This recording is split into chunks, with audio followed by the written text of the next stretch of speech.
It only makes sense that with this much water, you see a couple of alligators. I'm not joking. Right here. Couple of alligators. Yep, and they were very helpful.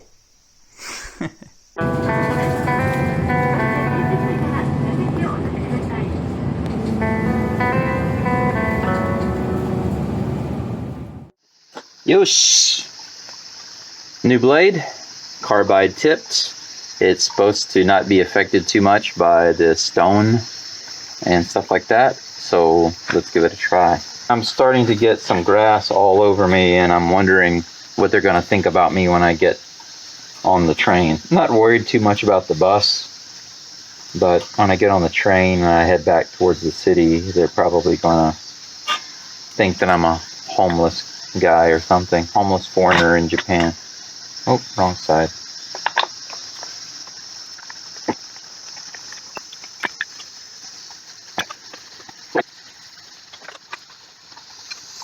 If you've never replaced one of these before, it helps to remember a couple of things. One is the direction that you're supposed to put it on. These metal blades, they don't cut two ways, they only cut one way, so you have to make sure you put it on the right way.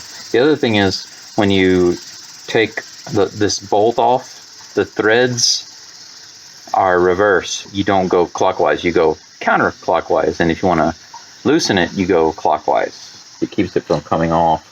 Okay, I can use this little Allen wrench to lock the blade, and then I can tighten it. Okay, that seems to be tight enough. Put my other pieces here. Let's go cut, shall we?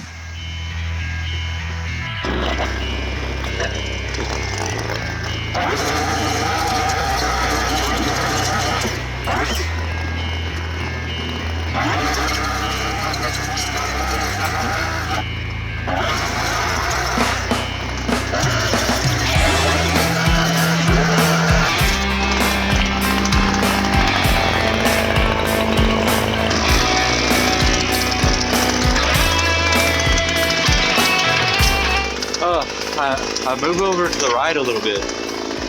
This section right here is too hard to get through. There's like a tree and some other stuff. So I move down here, and it appears there's a way for me to just cut over to the wall and move over and find where the water's coming in. So I'm gonna do that.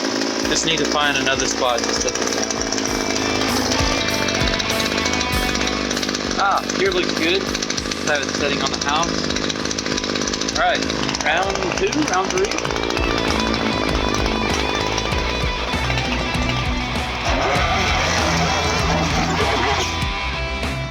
Wow!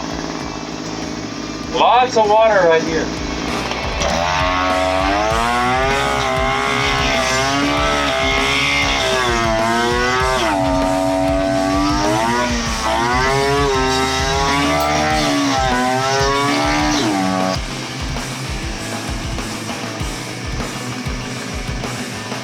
Okay, now the grass over here is actually kind of low. I don't know why. Maybe it's because of water coming through here. But now I'm going to cut through here. It looks like I can cut over here and find where the water is coming in. So let's see.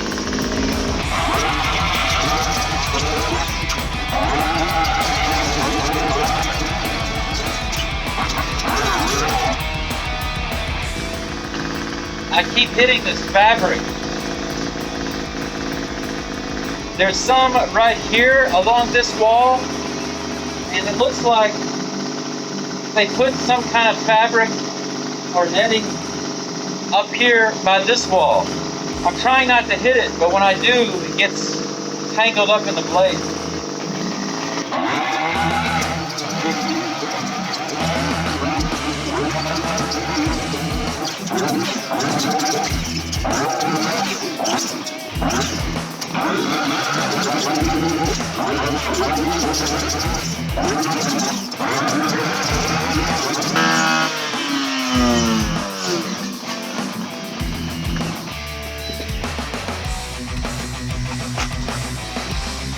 Oh man.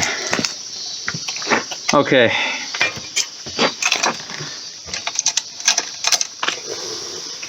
the trimmer's getting hot. I'm sweating like crazy. It's 12:30. I can officially say that I'm done trimming for today. I didn't plan to do that much, but I just couldn't help myself with the water that's flowing over here. I found it. You want to take a look? Let's take a quick look, and then I'm going to set off those bombs inside the house and then go get something to eat before it gets to be too late. So this is where I started cutting. Cut all the way over to here. And as I was cutting further back, I ran into this first wall right here and some fabric. You see where I tore it up right here. Lots of water in here. And when you get up here, there's even more water. You can see it all around in here. It's just pooling up. And like I mentioned before, the grass over here is kind of low. I didn't cut all the way over there, but you can see it's kind of low. And when you come over here and you take a look at this water, you can see that it's flowing. Here it's even flowing out of the wall.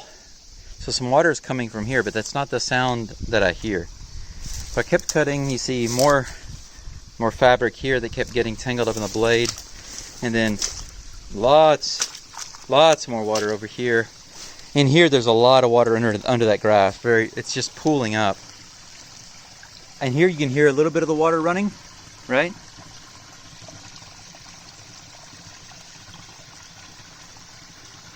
But that's not the source of the main water sound. I'll show you. That's over here. Check it out.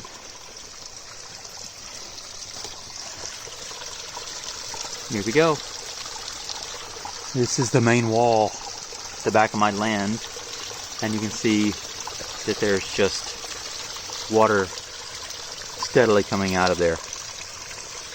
And there is a drain pipe.